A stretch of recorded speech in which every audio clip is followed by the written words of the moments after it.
तत्पद तो बताया ईश्वर को ईश्वर को, और तोम पद बताया जीव को। जीव। तो यहाँ पर केवल इतना मात्र तो समझ ही लेना चाहिए कि जीव का स्वरूप क्या है और ईश्वर का स्वरूप क्या है, अर्थात जीव किसे कहते हैं और ईश्वर किसे ईश्वर, कहते हैं। ठीक है। यहाँ पर लक्ष्य स्वरूप का निर्धारण तो फिर बाद में होगा, ठीक है। परंतु सर्वप्रथम अपने को जीव के वाच्यार्थ का और ईश्वर के वाच्यार्थ का बोध तो हो ही जाना चाहिए। समझिए वाच्यार्थ लक्ष्यार्थ में क्या फर्क है? मतलब लक्ष्यार्थ में असली स्वरूप, लक्ष्यार्थ के अंतर्गत लक्ष्यार्थ का मतलब होता है असली स्वरूप ठीक और है। वाच्यार्थ का मतलब होता है नकली स्वरूप। ठीक है। जैसे बुलबुला जो है, ये कहने का मतलब एक तो जल से और एक हवा से मिलकर के बना होता है। ठीक है। तो अब यहाँ बुलबुला कहते किसको, इसको समझ लेना चाहिए। उसके पश्चात फिर बुलबुले का असली स्वरूप क्या है इसको समझना होता है। ठीक है। तो यहाँ पर भी जीव किसे कहते हैं, तो जीव के बारे में जो वाचार्थ का वर्णन किया गया वो अच्छी तरह से समझ में आ जाना चाहिए। सही बात है। तो यहाँ पर जीव के 3 शरीर, 5 कोष, 3 अवस्था, देश काल वस्तु धर्म सहित विद्या कुटस्थ और अविद्या में कुटस्थ चेतन का प्रतिबिंब, ये सब मिलकर के जीव कहलाता है। ठीक है। तो इन सबको पहले अच्छी तरह से समझना है। जी स्वामी जी।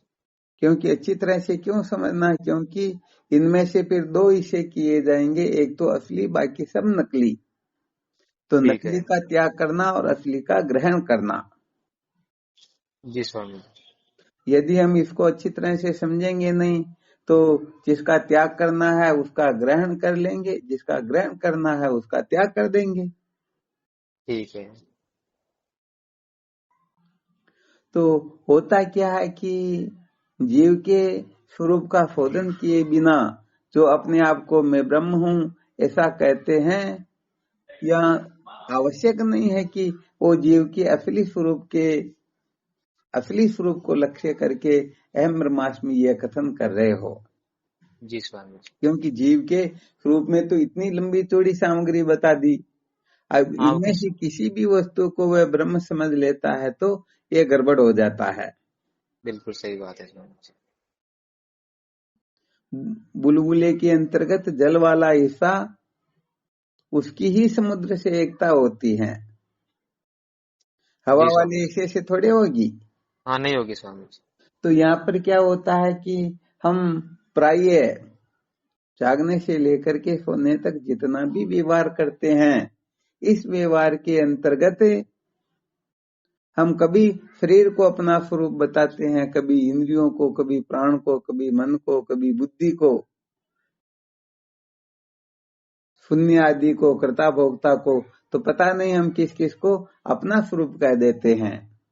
जैसे बिल्कुल सही। दृष्टांत के रूप में समझ सकते हैं, ये शरीर काला हो तो हम कहते मैं काला हूं।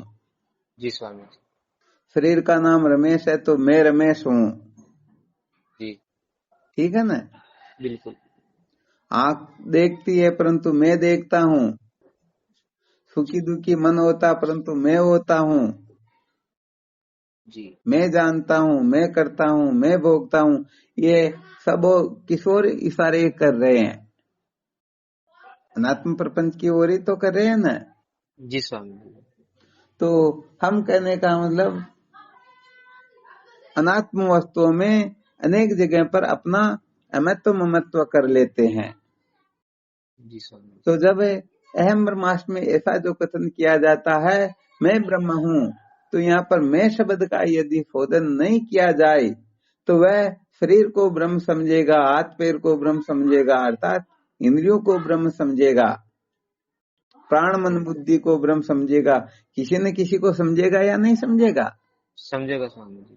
तो ये गड़बड़ घोटाला तो ऐसा ही हो गया जैसे आधा कट्टा तो भरा रह गया, आधा कट्टा नीचे लुढ़क गया गेहूं का, ठीक है। और वो कंकरों में मिल गया और हम उन कंकर सहित गेहूं को वापस उस कट्टे में मिला देते हैं। तो ये गड़बड़ घोटाला बताओ हमको भोजन से तृप्त कर सकता है क्या? नहीं कर सकता स्वामी। नहीं कर सकता है।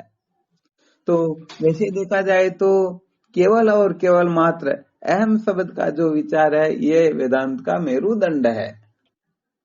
ठीक है। यदि अहम को कोई ठीक तरह से नहीं समझ पाता है तो कहने का मतलब 24 घंटे मैं ब्रह्म हूं कहे, परंतु फिर भी वो रोता ही रहेगा, क्योंकि उसका अहम शब्द जो है शरीर को लक्ष्य करके निकल रहा है, तो फिर वह शरीर को ही तो ब्रह्म समझेगा, और शरीर बिल्कुल ब्रह्म स्वामी। हो नहीं सकता, क्योंकि जी जिसका स्वामी। जन्म होता है उसकी मृत्यु निश्चय होती है। कुल बिल्कुल। मिलाकर के इन अनात्म प्रपंच में से किसी को भी वह ब्रह्म समझ लेता है तो वह वस्तुएं तो स्थिर है ही नहीं, वो तो चलायमान है, जी स्वामी जी। उनकी सत्ता थोड़ी ही है।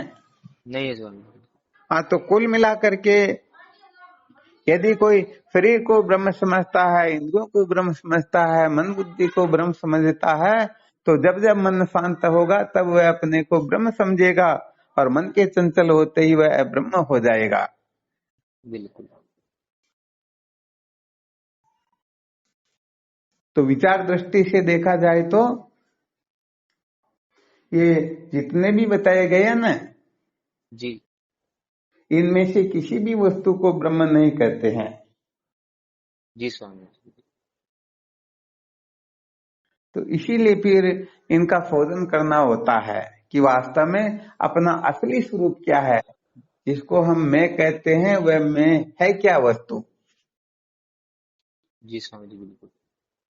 फिर उस असली मैं को समझने के लिए संत महापुरुष कुछ सूत्र बताते रहते हैं, फिर उन सूत्रों का अच्छी तरह से अवलोकन करना चाहिए। जैसे एक तो दृष्टा दृश्य का होता है, एक ज्ञाता ज्ञेय का होता है, और एक मैं मेरे करने का होता है। ठीक है। देखने वाले को दृष्टा कहते हैं, दिखने में आने वाली वस्तु को दृश्य कहते दृश्य हैं। दत्त। ठीक है। तो ये दृष्टा जो होता है ना, जी स्वामी जी। हाँ, दृश्य कभी दृष्टा नहीं होता है। बिल्कुल। अर्थात देखने वाला दिखने में आने वाली वस्तु से अलग ही होता है। बिल्कुल। जैसे गधे को देखने वाला गधा थोड़े होता। नहीं होता स्वामी जी। तो बस ऐसे ही जो जो दृश्य होगा वो अहम नहीं होगा, जो दृश्य होगा इसको इदम कहेंगे, और देखने वाले को अहम कहेंगे। ठीक है। इस दृष्टि से देखा जाए तो समस्त दृश्य मात्र जो है ये विकारी नाशवान होने से ये अहम नहीं हो सकता, आत्मा नहीं हो सकती है, ये सत्य नहीं हो सकता, यह अपना असली स्वरूप ये नहीं है। बिल्कुल। तो यहाँ विचार करके देखा जाए तो यह देह इंद्रियां सारे के सारे दृश्य कोटि में ही आ जाते हैं। सही बात है स्वामी। दूसरा सूत्र जो बताया गया है ज्ञाता ज्ञेय का, जी। जानने वाले को ज्ञाता कहते हैं, जानने में आने वाली वस्तु को ठीक है। क्या कहते हैं, ज्ञेय कहते हैं। जी। तो ज्ञाता जो है वह ज्ञेय से भिन्न ही होता है। जी स्वामी। जैसे अभी हमारे मन के अंतर्गत क्या कल्पना चल रही है इसको हम जान रहे हैं, जी स्वामी जी। बिल्कुल। तो हम ज्ञाता हो गए, मन तो ज्ञेय है, और ज्ञेय कभी भी ज्ञाता नहीं हो सकता। बिल्कुल। तो जैसे दृश्य दृष्टा का बताया वैसे ही यहाँ पर समझ लेना चाहिए। ठीक है। और तीसरा सूत्र बताया गया मैं और मेरे पति का। जिस वस्तु को हम मेरा कह देते हैं वह कभी मैं नहीं हो सकती। बिल्कुल।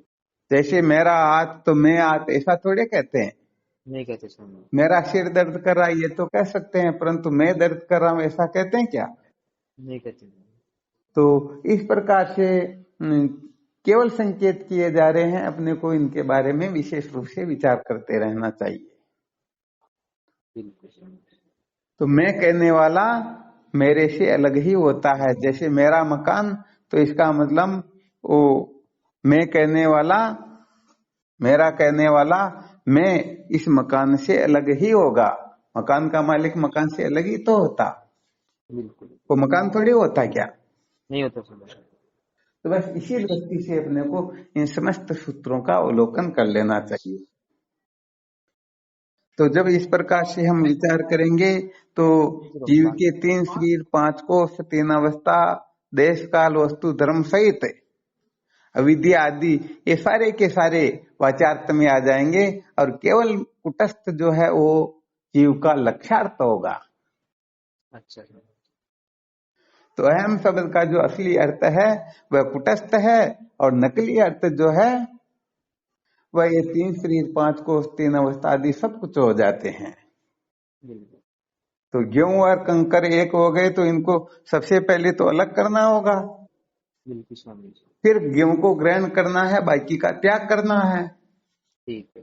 अब यदि कुटस्थ आत्मा को कहे अहम ब्रह्मास्मि तो बिल्कुल सत्य हो गया। बिल्कुल। और कोई शरीर को लेकर के, अवस्थाओं को लेकर के, कोष को लेकर के, अनात्म प्रपंच को लेकर के कहे मैं ब्रह्म हूं तो फिर वहां गड़बड़ हो जाएगी। बिल्कुल स्वामी। बस यही रहस्य समझना होता है।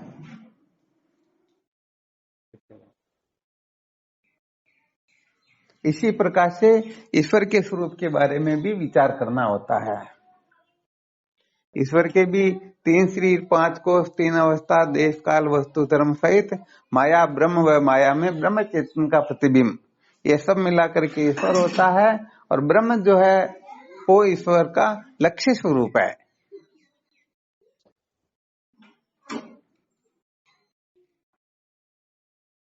तो अपने को सबसे पहले जीव का त्वम पद का अच्छी तरह से शोधन करना है। क्या करना है? त्वम पद का अच्छी तरह से। त्वम पद का अच्छी तरह से शोधन करना है। और अच्छी तरह से शोधन हो गया तो फिर सपने में भी भ्रांति नहीं हो सकती। यदि हम आत्मा के सिवाय किसी को भी ब्रह्म समझ रहे हैं तो समझो हम भ्रांति में हैं। क्योंकि ये सारे के सारे आगमापाई है, सारे के सारे दृश्य मात्र है, ये सब उत्पत्ति विनाशशील है। सचमुच में देखा जाए तो इनकी सत्ता ही नहीं है। तो जो अपना स्वरूप नहीं है हम उनको अपना स्वरूप समझ करके ये जन्म मृत्यु की श्रृंखला में भटकते रहते हैं। इस गड़बड़ घोटाले को ही अच्छी तरह से निकालना होता है। सही बात है।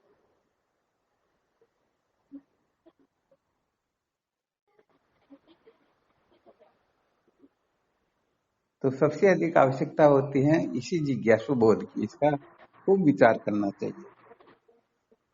अच्छी तरह से ये समझ में आ जाना चाहिए कि ये मैं नहीं, मेरे नहीं, सत्य नहीं। सही बात है। और जब ये समझ में आ जाएंगे ये सारे के सारे दृश्य है, मैं दृष्टा हूं, और इस प्रकार से जो ठीक ठीक रहस्य समझ करके दृष्टा स्वरूप में स्थिति प्राप्त कर लेते हैं तो फिर दृश्य पदार्थों के बारे में उनकी सारी की सारी शंकाएं निर्मूल हो जाती हैं। ये बने रहे चाहे नष्ट हो, फिर उनके लिए कोई विशेष औचित्य रहता ही नहीं, क्योंकि ये सब आगमापाई है। सही बात है। ये इनकी उत्पत्ति से पहले नहीं थे, नष्ट होने के बाद में नहीं रहेंगे, परंतु अपना जो स्वरूप है वह इस प्रकार का नहीं है। इसलिए केवल और केवल मात्र दृश्य पदार्थों को अपना स्वरूप समझना, इसी को बंधन कहते हैं। इसलिए एक बहुत बड़ा विलक्षण सूत्र है, अहम का इदम के साथ तादात्म्यपन होना। ध्यान रखना अच्छी तरह से, है ना। ठीक है। अहम का इदम के साथ तादात्म्यपन होना, यही एक ज्ञान है। और अहम में इदम का अत्यंत भाव देखना, इसी को ज्ञान कहते हैं। जिस समय ये रहस्य समझ में आ जाएगा उसी समय कृतार्थ।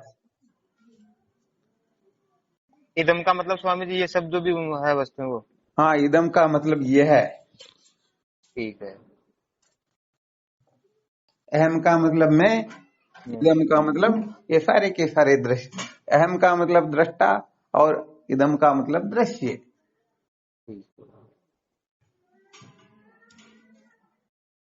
तो ये बहुत बड़ा ब्रह्मास्त्र है। अहम का इदम के साथ तादात्म्यपन होना अज्ञान है, और अहम में इदम का अत्यंत भाव देखना ये ज्ञान है। तो हालांकि ये तो विवेक की कक्षा है, तो विवेक की कक्षा के अंतर्गत अपने स्वरूप के साक्षात्कार के लिए, शोधन के लिए ये दृश्य दृष्टा आदि का विभाग वर्णन किया जाता है, परंतु ब्रह्म विचार की कक्षा में ये द्वैत नाम की कोई वस्तु शेष रहती ही नहीं।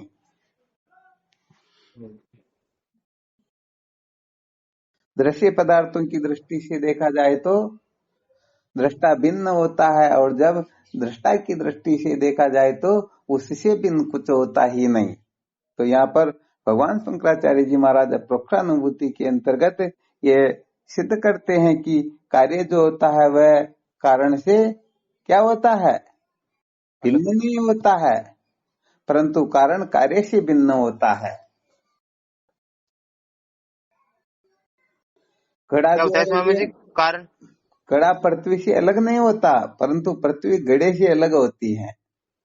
तो घड़े की दृष्टि से देखेंगे तो पृथ्वी जो है वह अलग है, परंतु पृथ्वी की दृष्टि से देखेंगे तो घट नाम की कोई वस्तु होती ही नहीं। तो जब अपन ये शोधन करेंगे उस समय ऐसा लगेगा जैसे परमात्मा आत्म तत्व जो है इन सबसे अलग है, परंतु जब आत्म तत्व का ठीक ठीक बोध होने लगेगा तो ज्ञाते द्वैतम न विद्यते, द्वैत नाम की कोई वस्तु है ही नहीं। रस्सी से भिन्न न सर्प है, न माला है, न दरा है। तो आत्मा से भिन्न जीव जगत ईश्वर कुछ भी है ही कुछ भी नहीं है। इसीलिए तो कहा गया है स्वपूर्णमात्मा तिरिकेण जगत जीव ईश्वरादय न संति नास्ति माया चैते व्यस्त अहम विलक्षण है। मुझ आत्मा चैतन्य से बिन जीव जगत ईश्वर वास्तव में कुछ है ही नहीं, सब मेरा ही स्वरूप है, मैं ही सर्व रूपों में प्रकट हो रहा हूँ। तो पहले अपने को इस तरफ से चलना शुरू करना है, और जब वहां पहुंच गए तो अपने से बिन कुछ है ही नहीं, परंतु चलना तो वहीं से पड़ेगा जहां पर हम हैं। यदि बिल्कुल स्वामी डायरेक्ट जी, छलांग लगाएंगे तो कुछ गड़बड़ घोटाला भी हो सकता है। बिल्कुल होगा स्वामी बड़ी वस्तु को पाने के लिए थोड़ा पावर अधिक चाहिए।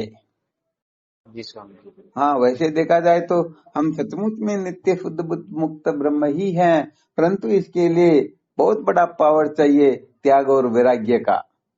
अपन अनात्म प्रपंचों से ऊपर नहीं उठ सकते हैं। देह के आदि पदार्थों में ऐसे बंधे हुए रहते हैं कि हम इनके बिना नहीं रह सकते हैं। तो ये योग्यता जो अपने को इतने उत्तम कोटि के विचार से वंचित कर देती है। तो यहाँ पर तो कहने का मतलब आत्मा के सिवाय जिनको सबसे वैराग्य हो जाए, सपने में भी आवश्यकता किसी की रहे ही नहीं, वो उसी समय उस रहस्य को समझ जाता है। और छोटी छोटी चीजों के लिए जो पागल हो रहे हैं उनको पहले इस तत्व पद का विवेचन करके अपने स्वरूप का निर्धारण करना होगा, और उसके पश्चात देह इंद्रिय प्राण मन बुद्धि के प्रति जो जो आग्रह बैठा हुआ है उस आग्रह से उसे विनिर्मुक्त होना होगा।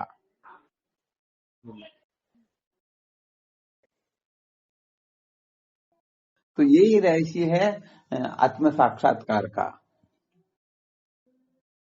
इस प्रक्रिया से यदि दृष्टा दृश्य के विवेक से, ज्ञाता ज्ञेय के विवेक से, मैं मेरे के विवेक से यदि कोई मंथन करेंगे तो निश्चित रूप से दृश्य पदार्थों को अपना स्वरूप नहीं समझेंगे।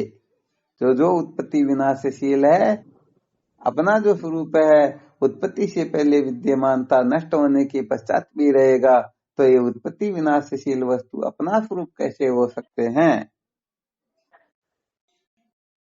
तो इन सब का विशेष रूप से मंथन करना चाहिए। जी स्वामी जी।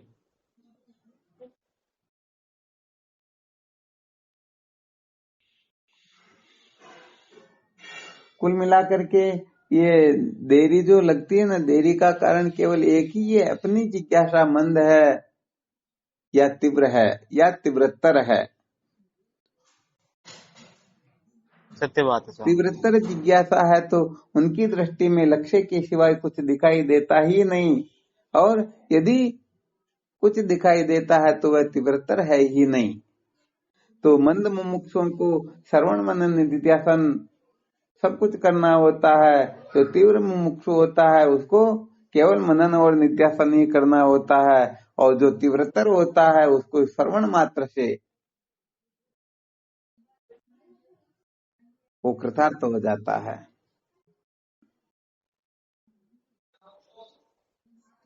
तो मंद मुमुक्षु के लिए श्रवण मनन निध्यासन है, तीव्र मुमुक्षु के लिए श्रवण मनन है, और तीव्रतर उत्तम जिज्ञासु जो है उसके लिए श्रवण मात्र ही पर्याप्त है। तो अपनी जो अहमता ममता सत्यत्व बुद्धि अनात्म पदार्थों में कितनी बैठी हुई है, हम संसार के बिना कितने रह सकते हैं, कितने नहीं रह सकते हैं, शरीर के बिना, इंद्रियों के बिना, मन बुद्धि के बिना, ये सारा का सारा इसमें सम्मिलित हो जाता है फिर।